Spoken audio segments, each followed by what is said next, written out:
Hey, what's up? Josh here from Gross Tech, and today's video we're going to be having an interview, a little bit different than normal because usually I review a product or tell you about a product, but this one's not even out yet. It's called the LightCam, and you can check it out on Indiegogo, or the link is in the description to take you to their website, lightcam.com. It is exactly what it sounds like, a light bulb that has a camera built into it, and it is fantastic. Fits in the gap that really needed this simple and easy product, but had a lot of difficulties and things of why it wasn't filled by the bigger businesses and companies, and that's why he decided that he was going to produce this no matter what and make it the best possible for you guys. So check out the link in the description that will take you to the website, and you can also still back it on their Indiegogo, so you can still get the bonuses and the discounts and everything for being an early backer. But let's jump into this interview where Dan Swiss tells us really about everything about the LightCam and why it started and what the future holds for him. The way this kind of came about is I needed a camera in a specific location at my house, and to do the wiring would have been really annoying at best. I mean, the way it's kind of a weird setup, but it's an alleyway, and it's like, well, I can't really get into the attic space. That doesn't work. And in order to run it, I'd have to go horizontally along the wall. So it's like the options just aren't good, you know? You're like, well, I could do it under the baseboard, or but I was like, well, I already have power out there, but I live in an area with an HOA, so I'm not allowed to change my lights. Like, I can't swap a lantern for, like, you know, one of those ones with the hidden camera in it or whatever. So I was kind of stuck for a little bit. I'm like, well, I'm going to get Z-Wave controllable lights eventually anyways. So what if I just swap the light for a camera? And I was like, but I kind of still really want the, you know, the light. That's why you have them there. So I was like, so I did some research, and I'm like, well, there's some of these that exist, but they're not going to work. Not that they're crappy, they're designed to be easy to manufacture, not necessarily to be functional.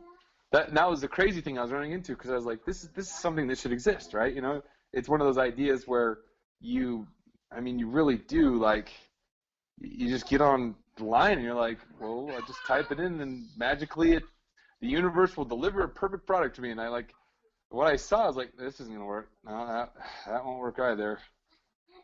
Crap, you know. I've been you know, involved in cameras and stuff for a little while, and I knew a little bit about it, and I thought, well, geez, you know, I'm just gonna see if I could make something that'll work for me, right? And so I you know, got a bunch of different IP cameras and whatever, and I powered it up, and I'm like, okay, well, that works. It's theoretically, you know, it should work just fine, right? Like, oh, just different power source. But practically, I was a little bit, you know, dubious, like, oh, I hope this works. And then I connected it up with a couple different types of smart bulbs, and I, you know, checked the apps and see if they'd play well together, and, you know, it all looked, yeah, it worked. It looked pretty crappy, you know. It's like a cardboard box thing.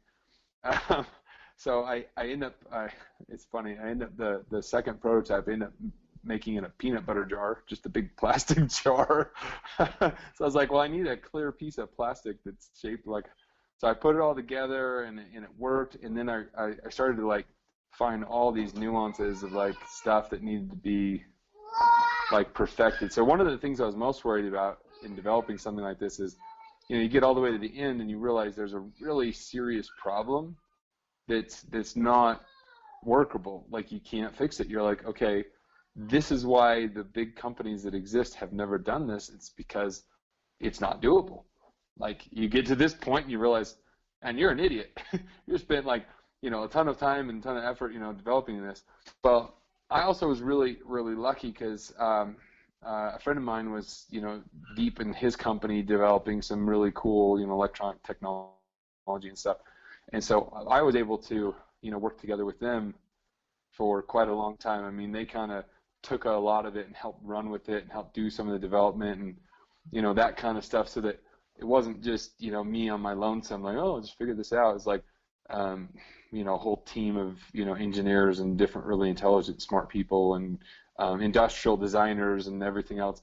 And we really stumbled into 5 or 6 really big innovations that actually, it's not, it's not normal to be excited about a problem, but when when you're like, see it, you're like, this is a real problem. Like, this is gonna be a problem, and that just made me feel better, because then I was like, okay, well, the reason this hasn't existed is because there really hasn't been a good answer to some of these problems, and if we can answer that, then we might be on to something really cool. Like, how do you detect motion through glass? That just doesn't work. Or if a lot, some of the existing products, are set up to, I mean, basically they look like a floodlight and a little camera in the middle, and it's like, you screw that crap in and you can film the ground if you want, or you can film the sky, but it's not going to work unless you can aim it. And it's like, well, if you're going to screw in some dongle Dr. Seuss extender thing on it, it just looks so ridiculous that it's just like, ugh, that doesn't work. So, I mean, we basically came up with the concept that it has to be the size of a light bulb. It has to be unbelievably adjustable, so you've got to be able to make it go long. You've got to be able to make the lens boom out, extend from the unit. We developed a bunch of different proprietary things to make it possible to film at night. I mean, that's a huge deal. You put it inside your lantern or your sconce or your fixture, and it's like, the IR is bouncing off and blinding the thing. It's just not going to work.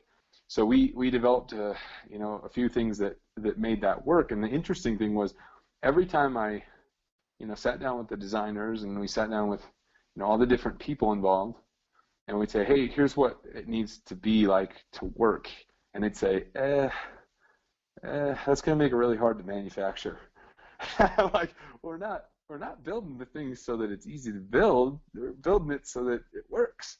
And that's what I realized. We went to CES this year in January, and we had our stuff there, and people were like, wide-eyed, just mouth open, so excited to see it. They're like, oh my gosh, this is wow. Okay, how does this even work? This is incredible, right?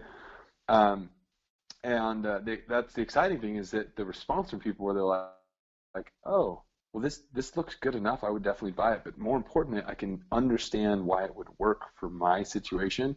So that instead of designing something that's, hey, the 5% of situations this will work. I mean, we're talking, can lights, lanterns, sconces, almost any fixture. I mean, almost unless you have glass around it that's frosted or opaque. Other than that, I mean, we've tested it in, hundreds of light, fixtures and sockets, and it works really well in most everything we put it in so far. There's some stuff where, like, legit, we had to be willing to put function over form and over ease of manufacture. And a lot of places, the tough part about it is they just don't want to do that. They're like, can't we be like all appled out and like smooth and fancy?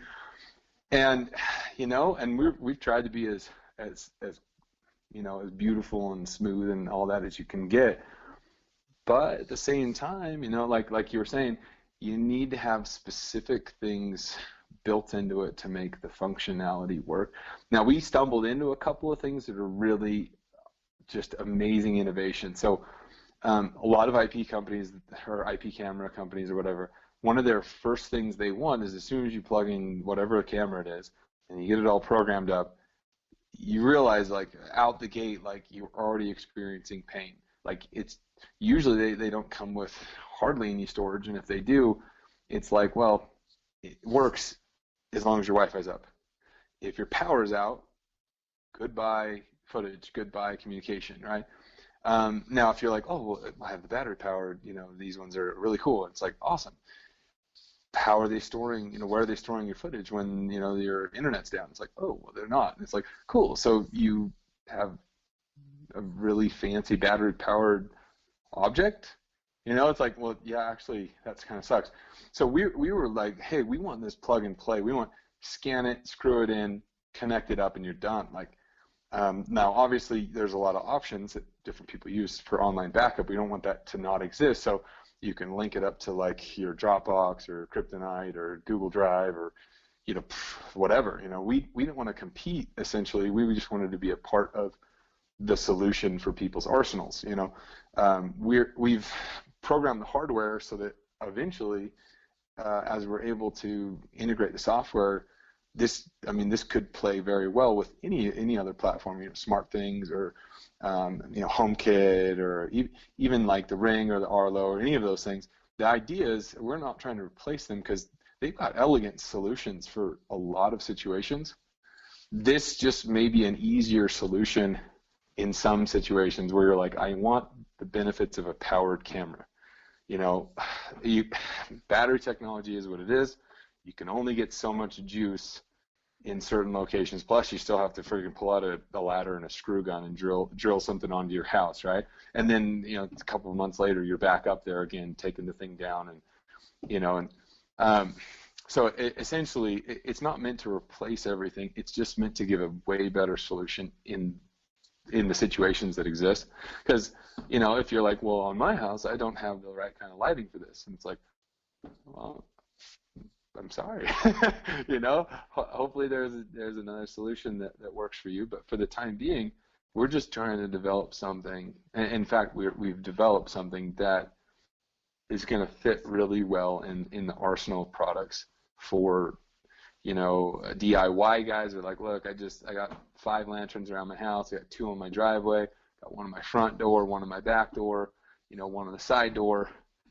Can I just throw all these up? And because of the way that we designed the product, LightCam, to have as many options as possible and no pain points initially, right? Obviously we're not going to provide, a billion days or, or a year worth of storage. It's not practical. But at the same time, what that allowed us to do is we can batch your 24/7 update. So, every 5 minutes, 10 minutes, whatever, we can compress and batch the update. When, it picks up motion, obviously it goes instantaneous to update to back up online. So, you get someone walking up, that footage is automatically stored in the cloud instantaneously. But in general, they're not cranking away on your Wi-Fi. The reason for that is, a lot of people these days, as crazy as it sounds, is if they're going to have one camera, they actually would like several. Hey, if I got a Ring doorbell, that'd be really cool to actually have, a camera in my backyard, a camera in my front yard, a camera, and maybe a camera inside. So you get to a point where it's like, unless you have commercial grade internet, like either your cameras are going to keep dropping off and having backup problems and connectivity problems, or your internet's just going to suck. Because it's like you're basically uploading, 5 HD movies at the same time. Like it's just not going to work. So we didn't even mean to do this. It was an accidental kind of discovery. Like, oh, if we do certain things in our hardware and certain combinations, we can build it in a way where if someone's like, well, yeah, hey, I've got a couple cameras already and it's awesome, but the problem is, I couldn't add any more. It just jacked up my internet, jacked up my connectivity. We're providing a really unique situation where that doesn't really affect it very much at all. So it's really cool because a lot of cameras, in order to avoid that, they'll go to like, oh, it only records on motion. Well, that's really cool, but what if it doesn't record the beginning of something happening? What if someone backs up and runs your fence over, and you're like, dude, if only I could see the car that hit my fence, but they didn't, yeah, you just don't see it because it's like, well, that's the edge of my property, and this really only turns on when people walk up my driveway, and I had the motion turned off because I was sick of, the neighbors when they jog by, and every time it comes by, I get a notification, driving me crazy. So essentially, there's this conflict of like, well, do I have the footage, or do I drive myself crazy with notifications? And what I was thinking is, I was like, I just designed something I wanted. I'm like, I want the footage, and I don't want it to drive me crazy. How do I have best of both worlds? And the thing that's interesting that we've run into is designing a product from a standpoint of what and tons of people that we've interacted with, I mean thousands, designing something people have asked for versus designing what we think is going to be commercially just the biggest margin possible. Like, hey, how do we leverage these guys? I'm like, I don't care about any of that stuff. I'm like, how do we build something that people are going to love? That's the interesting part. Is several of the biggest kind of innovations that we've come across have come from focusing on building quality instead of building something that is going to make money. I think it'll do well, from demand standpoint. Like our campaign so far, in basically about 20 days of funding, we've hit almost 1,000% of our goal. We've been connected with lots of people who've kind of outlined how they plan to use their LightCam.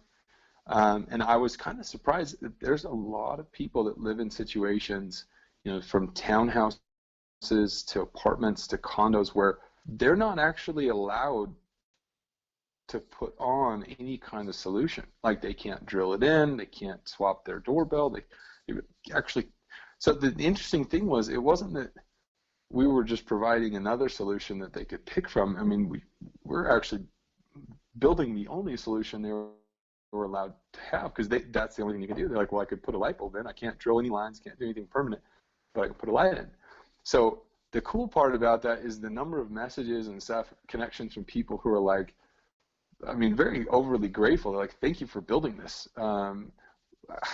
Up until now, you haven't had a solution, and we can tell that the way this is built, the way that it works, the way that it's going to connect in with our, now obviously, like, for example, like the Wi-Fi, we built in the biggest antenna you can fit inside of a bucket-shaped light bulb you could imagine. Plus, we take advantage of the fact that it's powered, so that power, fortunately, actually helps suck the Wi-Fi signal out a little bit better. I've talked to some people that are, pretty involved with different companies and different cameras and stuff, and, even some that have two versions, a powered version and a Wi-Fi version, a powered version and a wireless kind of battery-powered version. And the battery-powered, man, it is really tricky to get that Wi-Fi signal out there, especially when you're dealing with, brick or concrete or anything real robust as far as insulation. The other interesting thing is, what I learned from that is the benefits of having a battery-powered, unit, especially if you have some kind of integrated storage, means that you can lose power or internet connectivity and not lose footage. So it's an incredible thing to put it in a position where you know how it goes. The one time you need something, that's when it's not going to be there. And so if you already know that, hey, this thing is going to be down specific times, like, oh, hey, if this goes or that goes or the other, it's not going to work, right? In the back of your head, you're always thinking, well, I better be careful not to let that be this time. I better double check. I better this, better that. And I thought, the interesting thing is, people do stuff like this. They add in these, these precautions, these cameras, the different connectivity things, so that they don't need to worry about that. That's the whole point. It's why you put a seatbelt on is not because, you're a bad driver. It's, well, hey, if something happens, I don't want to have to worry about it. So that way you're not driving the whole time with your hands up and, like, bracing for impact all the time and wearing a helmet and all this. Like, you're covered, so you can relax, because the item, the thing is actually doing its job. And so that was an interesting process to say, what are the ways that this could be disarmed, turned off, interrupted, and working solutions for each of those. Probably one of the biggest questions we get from people is, well, if it's a light bulb, can't just someone unscrew it and take it? So first and foremost, you look at the light above your head, right, behind you. If you're looking at that and you're trying to spot a nickel-sized circle, it's just not going to happen. It's a little too bright. Second, this is kind of unique. Almost every camera, almost every outdoor camera that exists right now, most of them are dumb. Not to be a jerk, but they're not intelligent cameras. So you unscrew the two screws that they use to hang them up, and happy birthday, there's your camera. So taking the camera is actually substantially easier than pretty much anybody realizes. Any camera. So LightCam is, not immune to that. And so some of the interesting things are we put a unique QR code on every unit. So when you scan it, that matches with the firmware. That basically says, hey, this camera is now associated with this account. So I come to your house, take your camera, and walk across the street, plug it in, and go to activate it, and it's going to ping your app and say, hey, man, camera's over across the street. Just want to make sure that that's you. So you could say, well, yeah, that's me. I'm on vacation. I just took my camera with me because I wanted to watch my kids, while I'm gone. I threw it up in the, the hotel or whatever. Cool, awesome. Hook it to the hotel Wi-Fi. Good to go. If it's not you and you're like, I'm not at the Ramada, like what the heck, number one, obviously, it's not going to work without your permission. So there's just no benefit to taking it to try to use it or resell it. Like it won't work. And then second, obviously it's going to let you know kind of where it is. So it's like, oh crap, it's over here. I'll go grab it. Honestly, as far as the company goes, if that ever happens, we'll know about it. We'll just send you a new unit if you're like, well, freak, dude. The nice thing about it is you can't ever make anybody happy because half the guys are like, can you make the camera less noticeable? I'm like, well, it's about as unnoticeable as it can get. In fact, we have a model that we experimented with that has a black ring around where the lens is. So like you really can't even see it even if you're looking at it, right?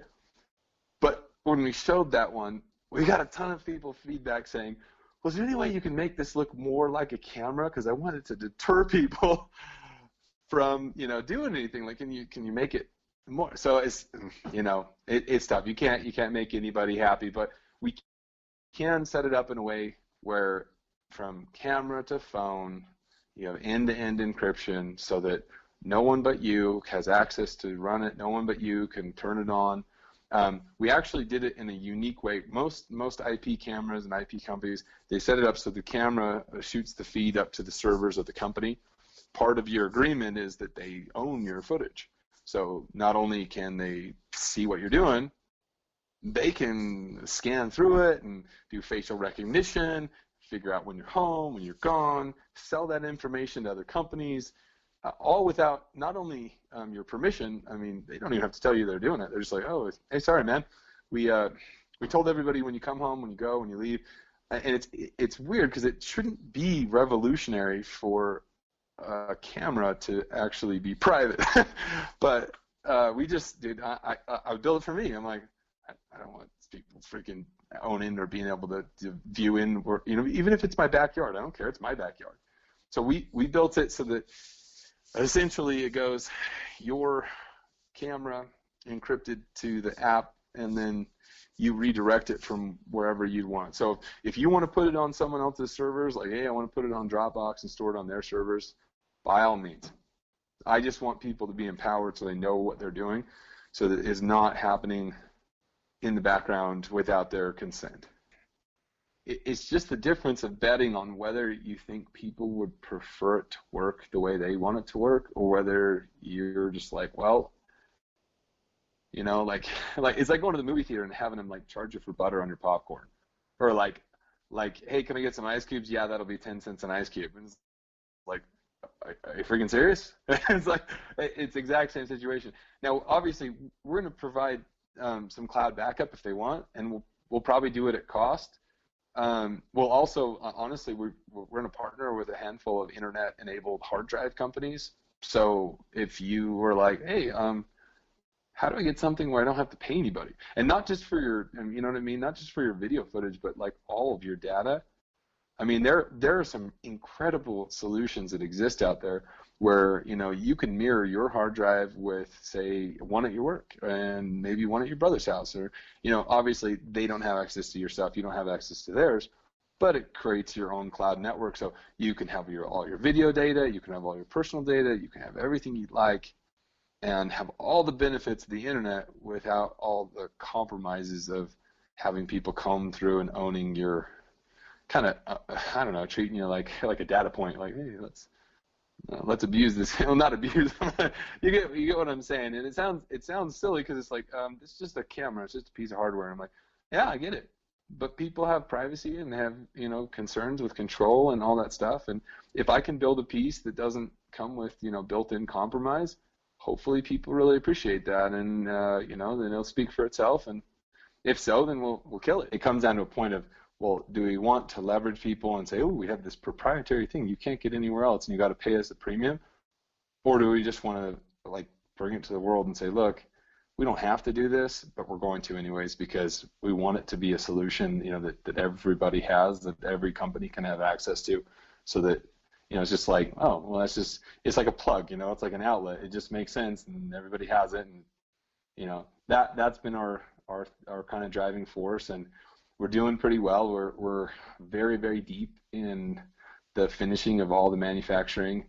I mean, essentially, like, we've been very lucky on our kind of advisory board. We've got some experts and some individuals that have a lot of experience with this market, this industry, and with, you know, developing and manufacturing these things and assembling them, you know, so hopefully that'll save us a lot of you know, missteps and pain.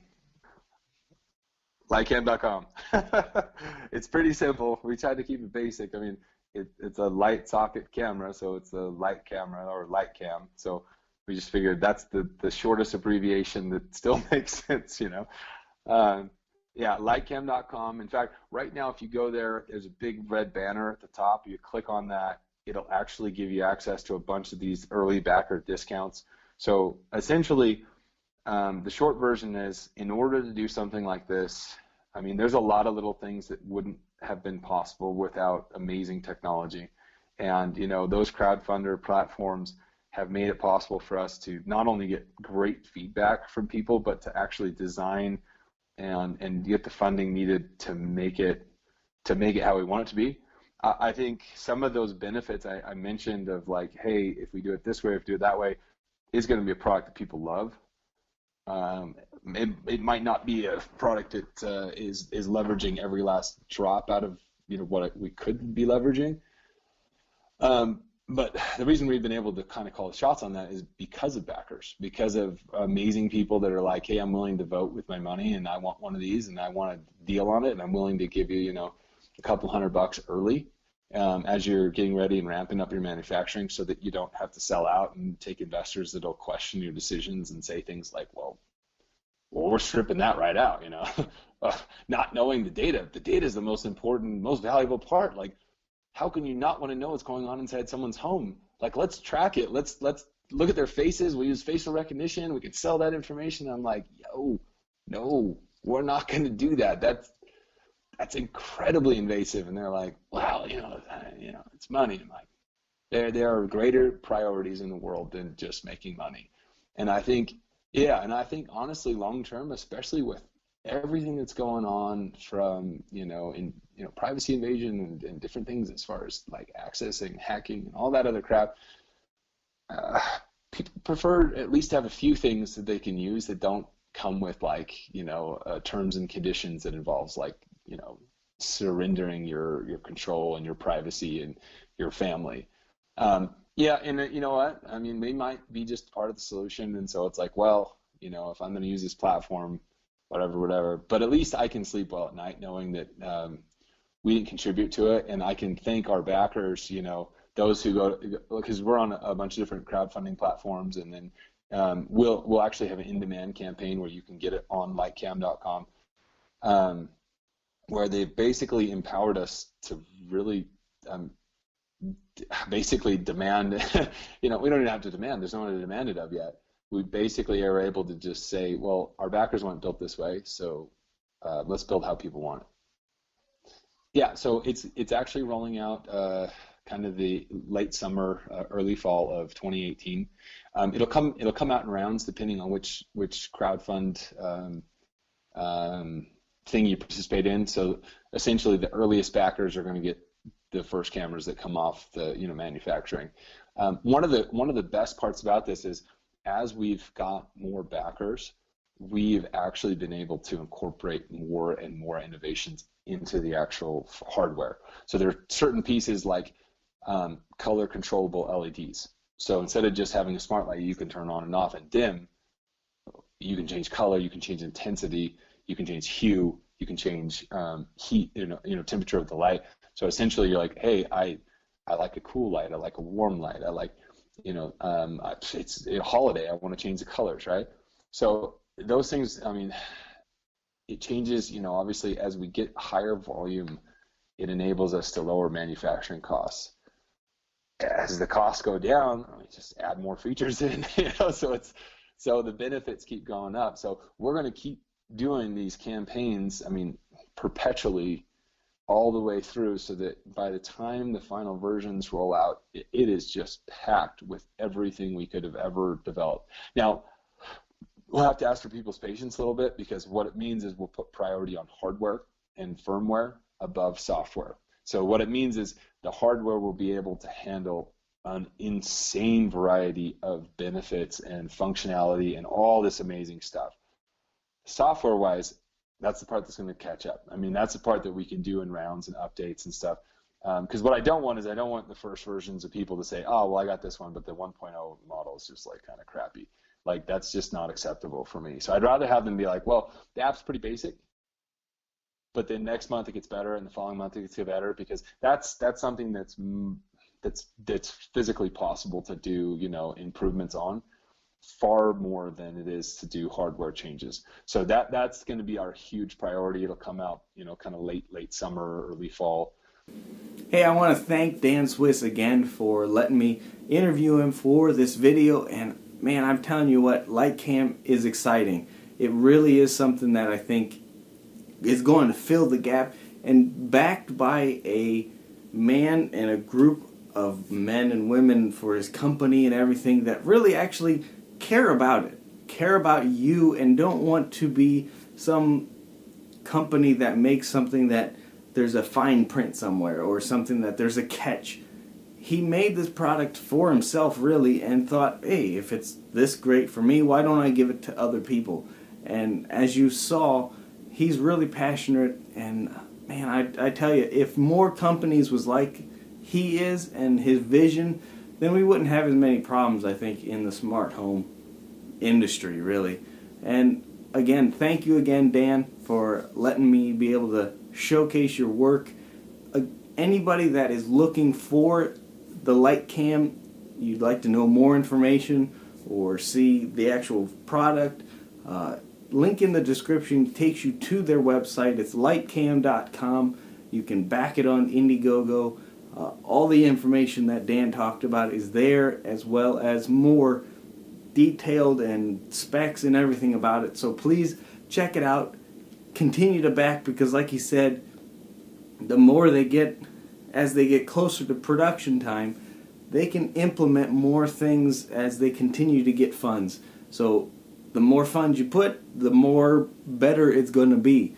And so that's why I think this product is amazing, and I want to let you guys know about it. Again, lightcam.com. Thank you guys for watching. My name's Josh Gross with Gross Tech. If you liked the video, please hit that like, subscribe if you're not already. There's videos over here that might be interesting to you, so please check out the other videos on the channel. Again, my name's Josh with Gross Tech. God bless you guys, and I'll see you in the next video. Bye.